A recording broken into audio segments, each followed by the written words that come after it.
Divine astrology గురించి మా వ్యూవర్స్కి కొంచెం చెప్తారా?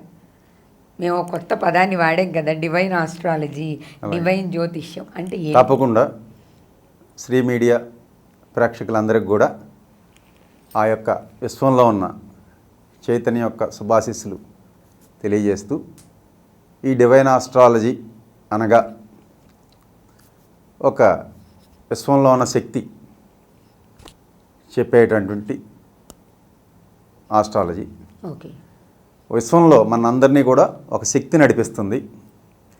ఆ శక్తి మహావిస్ఫోటనం జరిగి 84 లక్షల జీవరాశుల్లా కూడా రూపాంతరం చెంది ఉద్భవించి సృష్టి అంతా కూడా సృష్టి స్థితి లయ జరుగుతూ ఉంది. ఈ చేసేటువంటి శక్తే తనను తాను ఇలాగా 84 లక్షల జీవరాశులతో మార్పు చెంది ఎక్కడైతే సృష్టి పరిణామక్రమం చెందుతుందో దానికి కనెక్ట్ అయ్యే సబ్జెక్టే డివైన్ ఆస్ట్రాలజీ. ఓకే. సో మనం మానవ రూపంలో ఉన్నాం. 84 లక్షల జీవరాశులు కూడా విశ్వశక్తితో కనెక్ట్ అవ్వచ్చు.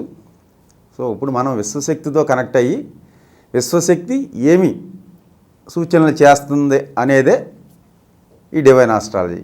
ఓకే.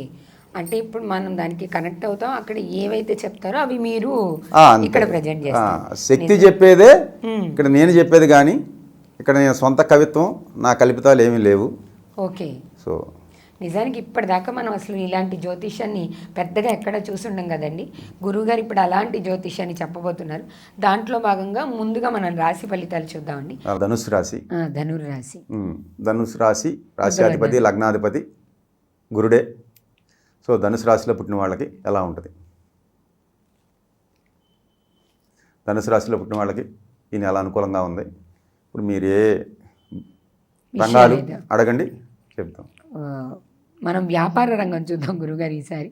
ధనుర్రాశిలో వ్యాపార రంగంలో ఉన్న వాళ్ళు ఎలా ఉండబోతున్నారు? వ్యాపార రంగం బాగుంటుందమ్మా, 100%. రాజకీయంగా ఉన్నవారు? రాజకీయం కూడా బాగానే ఉంది. నెక్స్ట్ సినిమా రంగం. సినిమా రంగం కూడా బాగానే ఉంటుందమ్మా. వైద్య రంగం కూడా బాగానే ఉంటుంది. కుటుంబ పరంగాను ఆర్థికంగా? కుటుంబ పరంగా కొద్దిగా చికాకులు ఉంటాయి. కళారంగం కూడా బాగుంటుంది. కళారంగంలో ఉన్న వాళ్ళకి బాగుంటుంది. కుటుంబ పరంగా కొంచెం చికాకులు ఉంటాయి అది ధనుసు రాశిలో వాళ్ళకి.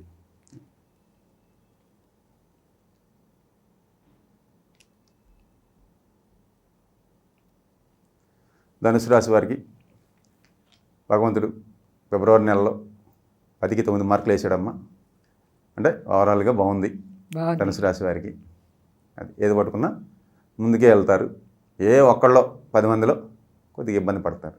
అయితే ధనుర్రాశిలో ఉన్న వాళ్ళు ఈ నెలలో ఏవైనా కొత్త కొత్త ప్రయత్నాలు కూడా చేసుకోవచ్చు. తర్వాత రాశి గురువుగారు మీకు ఇప్పుడు మనం వరకు చూసిన అయితే వృషభ రాశి, కన్యా రాశి, ధనుర్రాశి, అలాగే తులారాశికి కూడా ఈ 4 రాశులు కూడా అనుకూలమైన ఫలితాలే ఉన్నాయి. అనుకూలంగా ఎక్కువగా ఉండే అవకాశాలు ఉన్నాయి.